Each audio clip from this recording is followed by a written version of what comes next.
Go ahead. Oh. Yeah, we're good.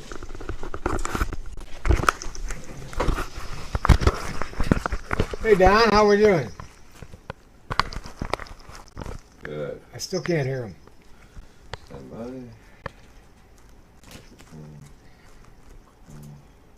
Got it. Don? Nope.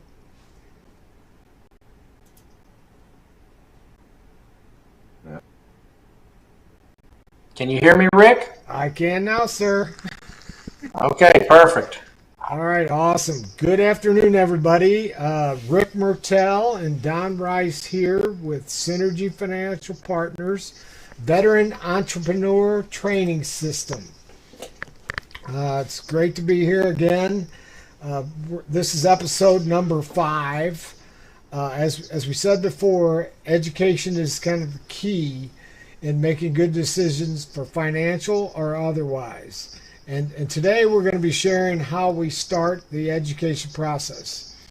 But first, I'd like to kind of share my story. I think that it'll truly help people that might be thinking, can I do this? You know, because it is something different than the average person may be doing, or a veteran, maybe, you know, it's different than serving in the military.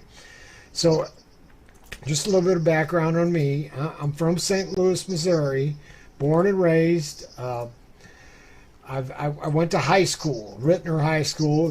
Everybody asks that if you live in St. Louis, you know, which high school you went to. So I went to Rittner High School. I was raised pretty much by a single mom. I have 5 sisters and 1 brother. I was the first to graduate high school. So college wasn't even a discussion. It wasn't even talked about but they were excited that I graduated high schools. So then I went straight to work, and I had a couple of little jobs here and there. Then I was fortunate to land a job at an envelope factory here in St. Louis. They had just got started here, and I worked my way up through the ranks. Fast forward, I'm there 15 years. And I was just reaching my 30s, and I was thinking to myself, you know, I could probably do something more important and also maybe makes more money than I was making there. I mean, not that it wasn't a good job. It just wasn't, just wasn't anything outstanding, and I just felt like I could do more. So I started out looking, you know, trying to find out what I could do, you know, looking at different places and different things. And I found that anywhere I would start, I'd have to start at the beginning again, you know, in a much lower place than I was. And so I just kind of took and shelved that dream. You know, I thought, well, I'm just going to stay here. It's a good job. You know, I made more money than most people I knew, and had a pension and all those, you know, great things that a job can have. But so I just kind of went to work, you know, went back to work, and I was second in seniority at this time out of 180 people in a plant. So it was a good job, but it just wasn't satisfying to me, I guess, more than anything. But then that year, my dad died, and my dad was only 56 years old, so he was a young guy. And when he died, like I had said, I have a lot of siblings, 5 sisters, 1 brother. At that time, 3 of my sisters were teenagers. So I kind of had to step up, you know, and be like Dad, to help take care of everything and everybody. And my dad really did no planning whatsoever. I mean, he lived in a trailer with a roof caving in. He had a car that barely ran. Had a bank account with about that much money in it, 0, and he had no life insurance. So we were in a position, you know, we had to struggle and make it through, you know, putting him to rest, final expenses and things like that. And we kind of had to lean on everybody, and I had to be the man of the house. And of course, I was 30 years old, so I was older than most of them, of my siblings. But we made it through that process, and it just made me think again. I mean, I'm a man, and I have all these younger siblings that that really needed me. I couldn't have them go through that again. I mean, it was just too much. And statistically, men die before women, and most of my siblings are girls. So women. So I just kind of took inventory of my life and just to see, what I had going. So I had a good job. I mean, with a pension.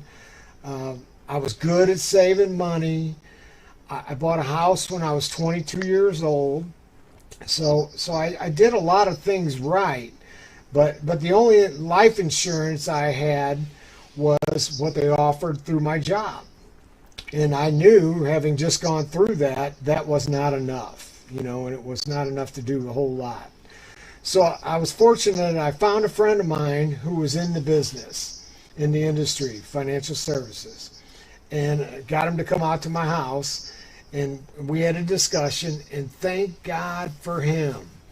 He didn't sell me a life insurance policy. He educated me about life insurance.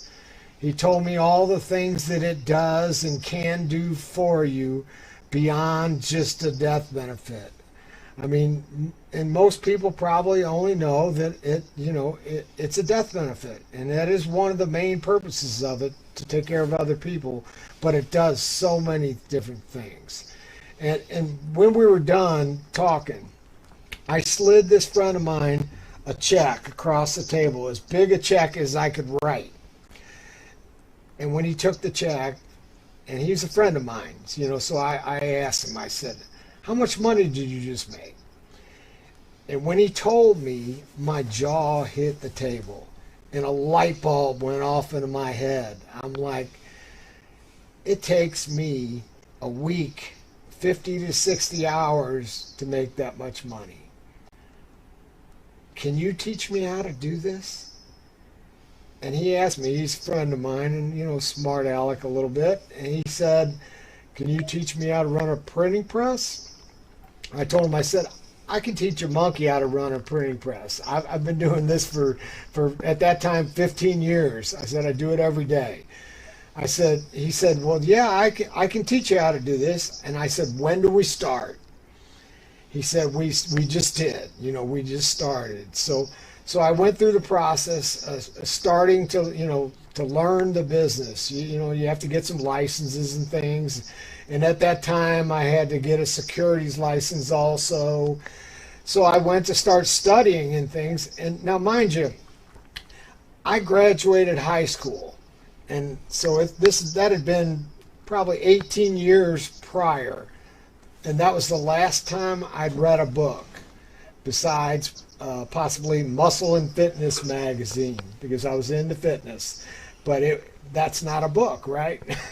So that was the last time I'd read. So I had to study. I had to learn how to study, because I wasn't even that good at it when I was in school. So I had to learn how to study, learn all these new things, and then put them into play. I mean, and I went, fortunately, with the way our system is set up, I was able to continue working that job in the factory, my 50, 60 hours a week, and I was able to learn and actually be a part of this business in the process, working with somebody else, a leader, my friend, and going out with him and learning from him day by day, So it was a great chance for me to, because we all get into comfort zones, And I mean, I was at this place for 15 years, bought a house, learned a certain way to live, and I didn't really want to make a drastic change, and that's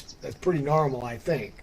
So it was great that rather than having to just bail out on everything that I had done up until that point, I was able to transition from working in that factory to learning the skills and getting into the business. It took me probably about almost 4 years.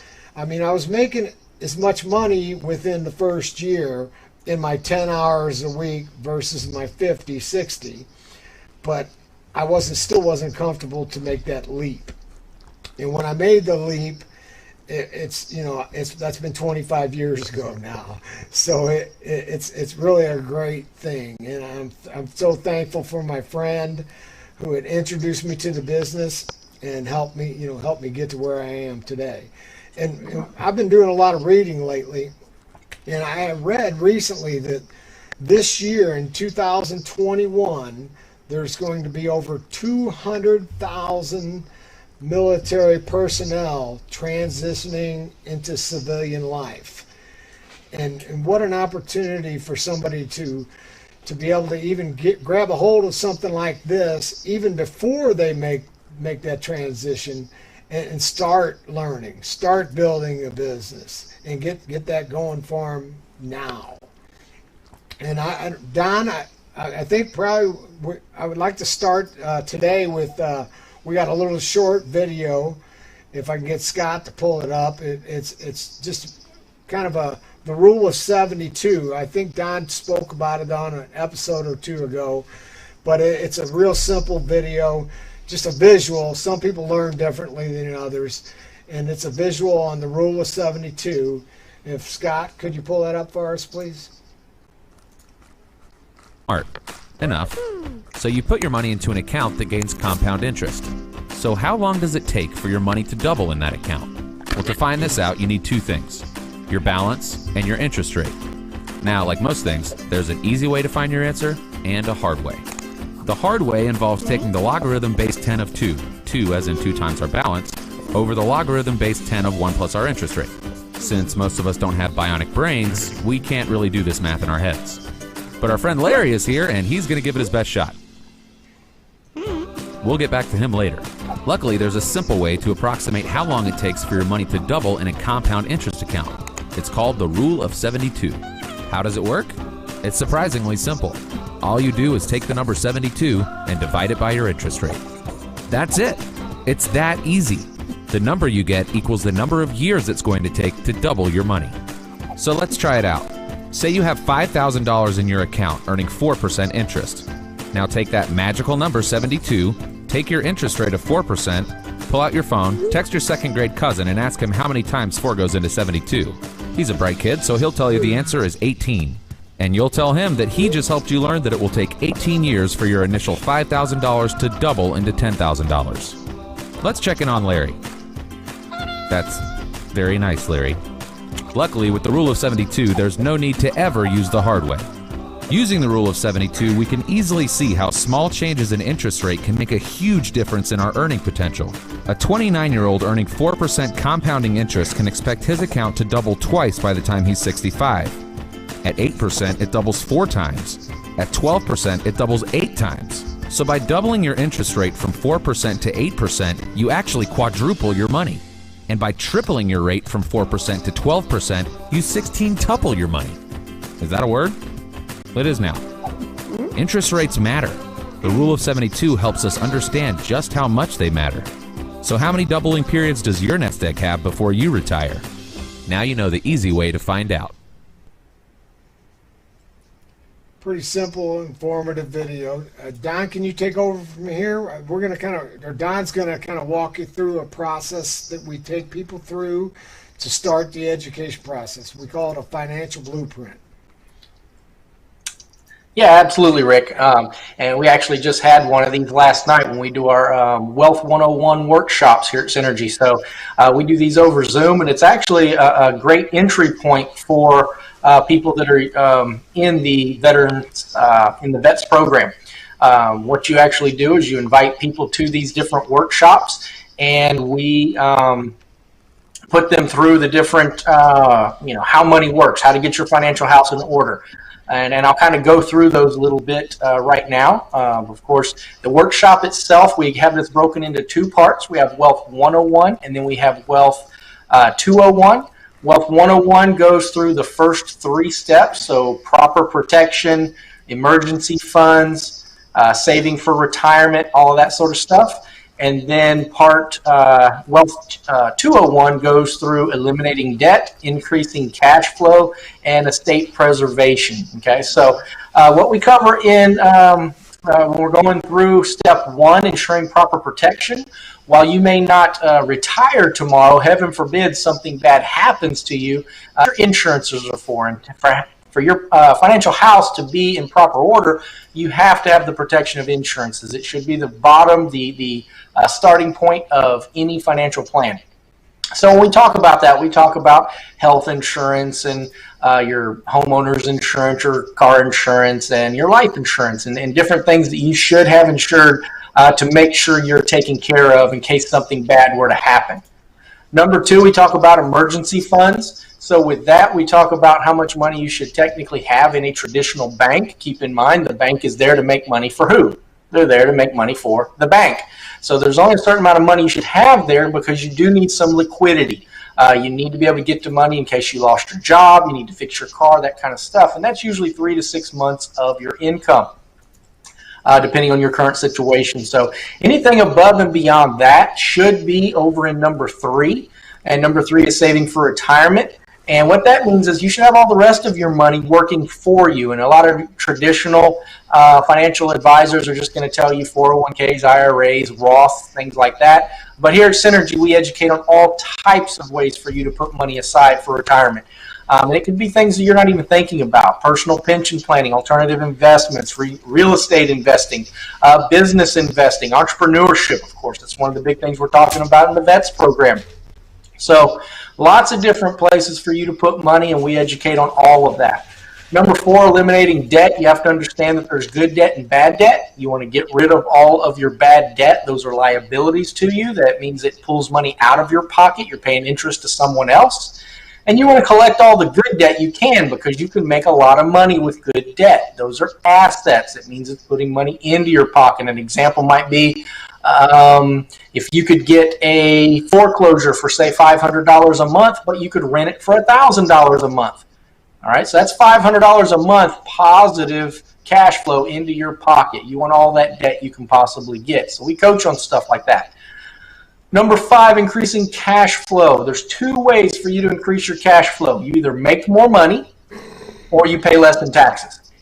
Now, most Americans pay twice as much in taxes than they're actually supposed to, because they don't understand tax law. And a lot of people doing your taxes do not 100% understand tax law, and that's an issue. So we do educate you, and we help you with making sure that you do have the proper CPA or accountant that will make sure that you are getting all of the good advice that you need. Again, most people pay twice as much because they don't know how to properly take write-offs and deductions and things like that, or how to properly structure their business so they can take advantage of tax law. And then number 6, estate preservations. That's your wills, your trusts, that's everything else. Just making sure that you are protecting your hard-earned money that you've put together your entire life from a lot of taxes at death. If you structure your estate properly, you can protect your family from that. And again, we start that all the way back at number 1 with the different contracts and stuff that we use to help you build and put your financial house in order in the first place. So those are the 6 topics we cover in Wealth 101 and Wealth 102. And one of the first things that people do when they come into the VETS program is they just start inviting people to these workshops, which we have weekly. So it's all virtual, so it makes it for an easy start while you're getting your licensing that Rick was talking about and all that. And then, we show you how the whole system works and how you can start building your business from there. So again, we make sure there's a system already in place, and we make it very easy for you to tap into that system and get up and running fairly quickly. Just as Rick was saying, he was very surprised at how easy it was, even though there's a lot of studying up front and getting ready. But we're there with you every step of the way. We help you through those processes. And then even when you're running your business, we're always right here to help. We not only advisors to our clients, but we're advisors to all of our agents, our coaches, mentors, and all of us have been through all this for years and years and years. So we're always here to help, and your success is absolutely the main thing that we're looking at. The more people you can touch is the key. Everything that you do when you're working for Synergy is you are serving your community. You're serving the people around you. The more policies you put in place, the more people you help protect their nest egg, the more people you help make money, all these different things, you make money off of that, so you're making money by serving others. It's a wonderful way to build a business and a career for yourself. So I hope that helps a little bit, Rick, with just kind of showing everybody some of the topics that we do in our education pieces. And I really look forward to helping people and showing them how these educational pieces, which cost nothing for your clients to be a part of, help them and get them in a better financial position. Awesome. Thanks, Don. Appreciate it. So we're going to transition to another short video. Actually, this one's a little longer than the last one, but it's a client testimonial, one of the best ones that we have. It kind of talks about all the ways that the things we do help people. If you could pull that up, please, Scott. Pulling it up. And this is my living benefits story. Kevin and I met when he was in chiropractic school. Literally, it was from day one. We fell in love, and we've been together every day since. We just enjoyed each other's company, and we were best friends. We have 6 kids: Chrislyn, Caitlin, Cameron, Shaylin, Caden, and Ashlyn, and we live on beautiful 12 acres in White County. My name is Don Rice. I'm from Canton, Georgia. I work with Synergy Financial Partners as a financial advisor. And what we do at Synergy Financial is we teach people how money works and also the power of living benefits. We originally met Don Rice. He was a patient at our chiropractic office, a portable chiropractor in Woodstock, Georgia. Kevin was a friend to all of his patients, so they quickly became friends. It just turned into where we would just, help each other. Anytime I was in pain, he would help me, and anytime he was in financial pain, he would give me a call, and we just worked together from there. You couldn't have known a better person. So Kevin's office, he ran by himself. He had no receptionist. He had no CA, chiropractic assistant, nobody. It was just him. People would come in, they sign in, they go to a table. When that table becomes available, the next person goes in. The practice grew so fast. We got to where we were seeing 300 or 400 or 500 patients a week. He was seeing about 100 people a day. With him really running everything, if something were to happen to him, his business would be gone. As a small business owner, he didn't really have anything in place for himself as far as retirement. He was just building his business and planning on retiring that way. We went through all the benefits of the IUL, the loan provision, which allows you access to accumulated value. You have living benefits, and then you also have the death benefit that all of them would have at the end. Little did we know at the time that we would actually be using all of these benefits within about a 6-year period of time. We had coverage set up from a previous agent, and Don helped us modify our plan to help us better. That modification allowed us to be where we are today. Dr. Hay was 41 years old when we put this policy in place. Completely healthy, no issues whatsoever. The policy was put in place for tax-free retirement purposes. The first time he was able to utilize the benefits of his policy was when he was still healthy, and that was with the loan provision.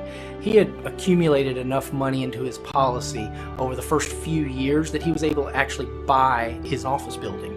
And that's one of the things that Shannon tells me all the time is she is so happy that she owns the building outright because it puts her in such a better position with the business and the practices it is now. Life can be very unpredictable, and in this case, that actually proved to be true. Just a few years later, after we've put this policy in place, everything changed. We had a time in February when we thought he had food poison. He needed to go get checked out. The doctor called us back and told us to meet in his office, and that's when they told us they found a tumor. Within just a few days, we found out it was cancer. He had colorectal cancer. I had went into his office that day and was just there to get adjusted, and it came up. He just mentioned to me that he had just been diagnosed. That's where the living benefits really come in.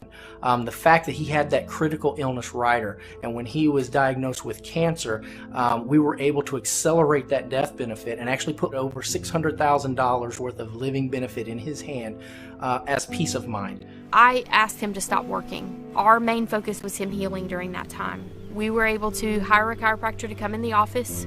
We were able to hire receptionists to take over and handle our finances at the office at the time. We weren't used to paying 2 salaries, and that money had to come from somewhere. And luckily, we were able to use the living benefits policy to do that. One of the big benefits of the living benefit was actually giving him peace of mind on how he used the money. we did a lot of research on natural cancer treatments. There were several alternative treatments that without the living benefits policy, we never would have been able to afford. We had a dream always of having a big barn building for the kids to play in. We got the barn finished on September 2nd. So September 18th, sometime during the night that night, he woke up and talked to me for the last time. That conversation that night let me know that we were at the end. As soon as I got up the next morning on the 19th, I called the kids and I said, you need to come and you need to be prepared. I called Don and he came right away. As an agent, it's always hard when you lose a client. It really is. But this was even more so, just because he was such a good friend of mine. He has 6 kids. So that was huge, being able to walk in, hand them that check, not just condolences. The family was able to receive over $1 million worth of death benefit to continue his legacy into the future. It paid for their house. It paid for an entire farm, and they've built a barn in their home and everything on that farm. So just seeing them every day there and knowing what he was able to put in place, that legacy he was able to build, it's a wonderful thing. Not every day's easy. Most days are hard. But we have a lot to be thankful for. We really have a lot to be thankful for. We were actually able to bury Kevin out here on the farm. We created our own graveyard cemetery, and we can see him anytime we want. It's just nice to have him close. The very best part of all this is that from this day forward, my kids are all taken care of. Their future is set. They have trust funds set up. They have life insurance policies set up with living benefits. Dr. Hayes' case really shows the versatility of the IUL as an asset class. It was actually able to be what he needed it to be when he needed it. While he was healthy, he was able to use the loan provisions in order to grow his business, as well as setting up a tax-free retirement plan for himself. When he did get sick, he was able to use the living benefit portion in order to keep his business running and give him peace of mind to have cash in hand in order to pay for medical expenses, things like that. And then when he did finally pass away, he was able to keep his business running for his family and also provide cash for the legacy to help move his family into the future. I personally have my own living benefits policy now. I have one on each of my children at this point. You just don't know what tomorrow brings. And in those times, it's just awesome to know if something were to happen, I could pick up the phone and call Don and he'd be there with a check. We have the honor of him being our friend outside of just being our agent. Just being there and able to serve them that way, it makes what I do every day the best thing in the world.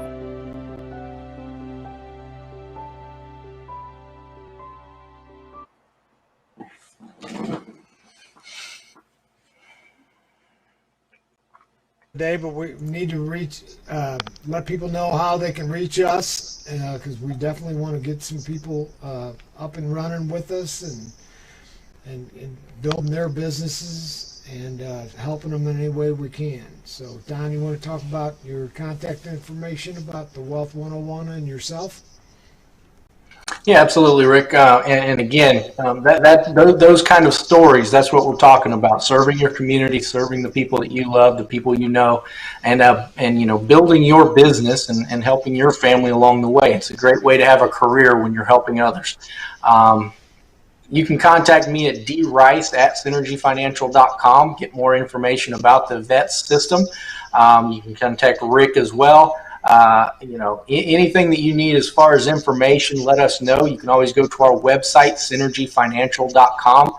There's lots of videos. All the videos you see that we play here are on there, plus a lot more. Our website is education-based, so there's lots of things on there that will teach you a lot about finance and putting money in proper places for it to work for you and things like that. So take a look at the website, synergyfinancial.com. Feel free to reach out to either one of us. We'd love to get you more information on the vet system and see how you can start working with us in your local area. All right, beautiful. You all have a great day. Thanks, Don. All right, thank you. Anytime. Did you want to talk?